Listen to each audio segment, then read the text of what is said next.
എനിക്ക് തോന്നിയ ഒരു കാര്യം, ഈ സോഷ്യൽ മീഡിയയിലൊക്കെ എന്താണ് സംഭവിക്കുന്നതെന്ന് വെച്ചാൽ നമുക്കൊരു ഇൻഫർമേഷൻ എക്സ്പ്ലോഷനാണ് സംഭവിക്കുന്നത്, ഒരു ഇൻഫർമേഷൻ ഓവർലോഡ് വരുന്നുണ്ട്.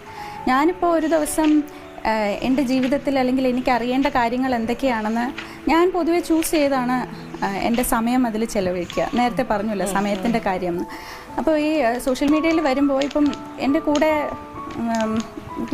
എനിക്ക് റിമോട്ട്ലി അറിയാവുന്ന ഒരാൾ, ഇപ്പോൾ എൻ്റെ കൂടെ സെക്കൻഡ് സ്റ്റാൻഡേർഡിൽ പഠിച്ച ഒരു കുട്ടി ഇന്നലെ രാത്രി ആരുടെ കൂടെയാണ് പാർട്ടി ചെയ്തത് എന്നറിയേണ്ട കാര്യം എനിക്കില്ല. പക്ഷേ നമ്മൾ സോഷ്യൽ മീഡിയയിൽ കയറുമ്പോൾ അറിയാതെ ആ ഇൻഫർമേഷൻ നമുക്ക് ഫീഡ് ആവുന്നുണ്ട്. And spend some of my time and my energy into ഇറ്റ്. അപ്പോൾ അങ്ങനെ നമ്മുടെ ഈ ഊർജ്ജം എന്ന് പറയുന്നതും സമയം എന്ന് പറയുന്നതും ഒരുപാട് ആവശ്യമില്ലാത്ത കാര്യങ്ങളിൽ ശരിക്കും സ്കാറ്ററായി പോവുകയാണ്. നല്ല കാര്യമാണോ ചീത്ത കാര്യമാണോ എന്ന് അല്ല ഞാൻ കമൻറ്റ് ചെയ്യുന്നത്. എനിക്കത് അന്നേ ദിവസത്തേക്ക് ആവശ്യമാണോ ഇല്ലയോ എന്ന് നോക്കുമ്പോൾ ആവശ്യമില്ലാത്ത ഒരുപാട് കാര്യം നമ്മുടെ സിസ്റ്റത്തിലേക്ക് ഇങ്ങനെ കയറുന്നുണ്ട്.